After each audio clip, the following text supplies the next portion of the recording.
implant planning wizard is the core of the system where we can finally place our implants. As you can see, we have prepared a complete patient with DICOM reconstruction, the superimposition of the anatomy STL file, the wax up, and the nerves.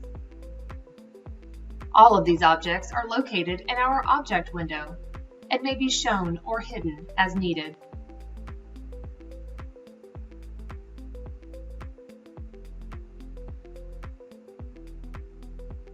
At this time, we suggest to start saving the project. Click on Save and enter the name of your project.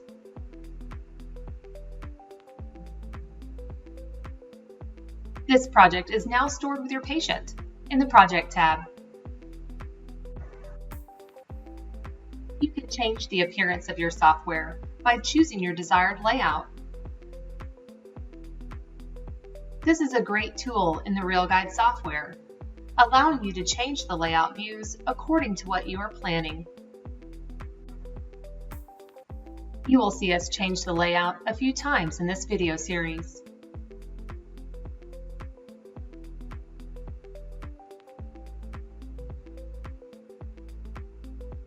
Notice on the tooth chart that the teeth we chose in Teeth Setup have a different color associated with them.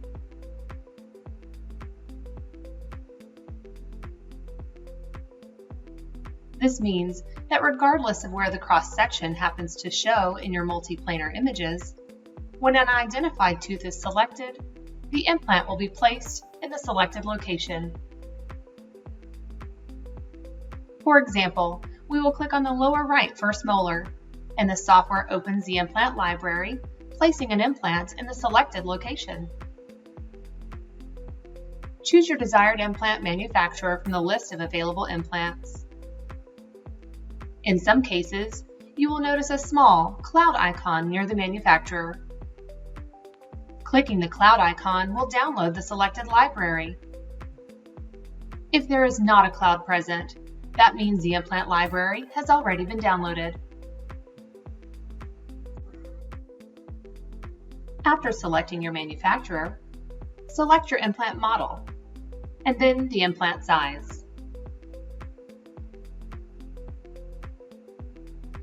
It is possible that you may receive a warning based on the alarms programmed into the software. In this case, there is a nerve collision between the implant and the nerve.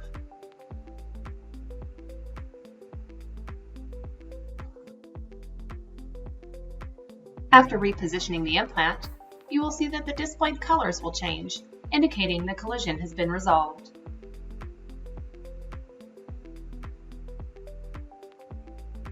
You may change the implant position and angulation in this view as well.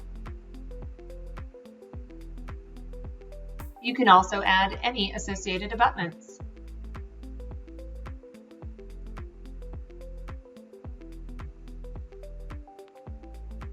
The software will automatically assign a sleeve according to the manufacturer recommendations. However, you may change the automatic selection if there is an option listed.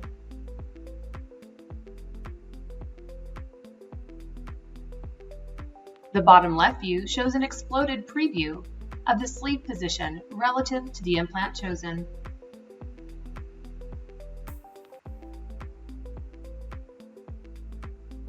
When you are happy with your selection, click Apply. You can see the position of the implant in the three-dimensional view. Also notice that the color of the tooth on the tooth chart has changed. And now, all of the added objects are shown below the tooth chart.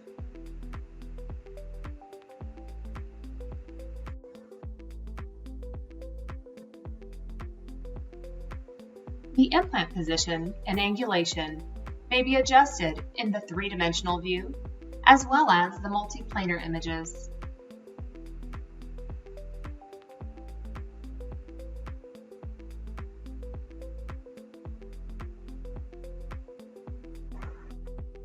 The implant length may be adjusted in the multiplanar images by clicking the plus or minus tool.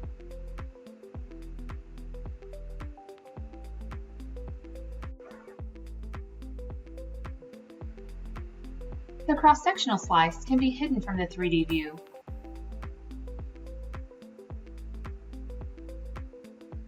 Or you can show it as a reference line, or a cross-section if you prefer.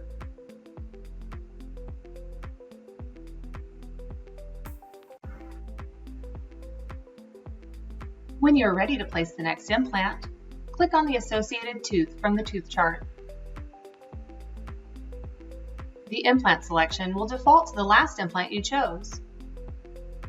Or you can change the size and the manufacturer as needed. In this case, we will choose a shorter implant and reposition it in the available space.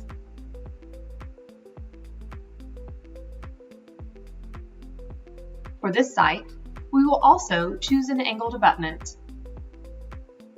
For example, a 15-degree abutment. We will also change our sleeve.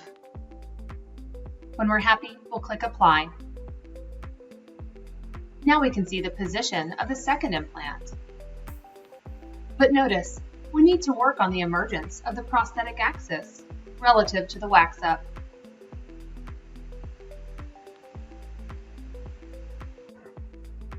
To see things more clearly, we will adjust the transparency of the wax-up by right-clicking on it and choosing Change Transparency.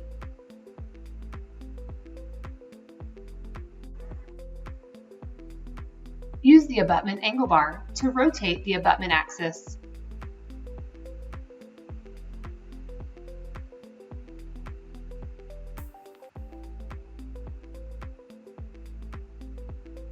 We now want to parallel this emergence with the implant axis in the first molar position.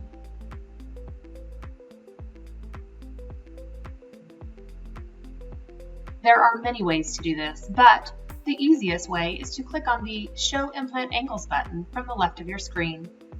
Now you can see the difference in angulation of the implants. We will choose the first molar as our master implant. Now, by clicking on Set Parallel for the second molar implant, we will see the abutment axis has adjusted to be parallel to the first molar.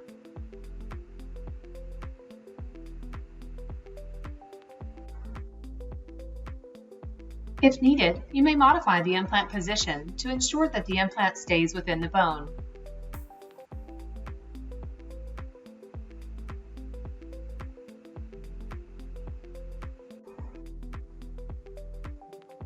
By going through these steps, we plan both implants in ideal positions.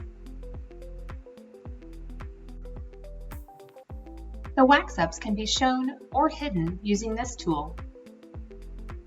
You may also show or hide your wax-ups using the object window.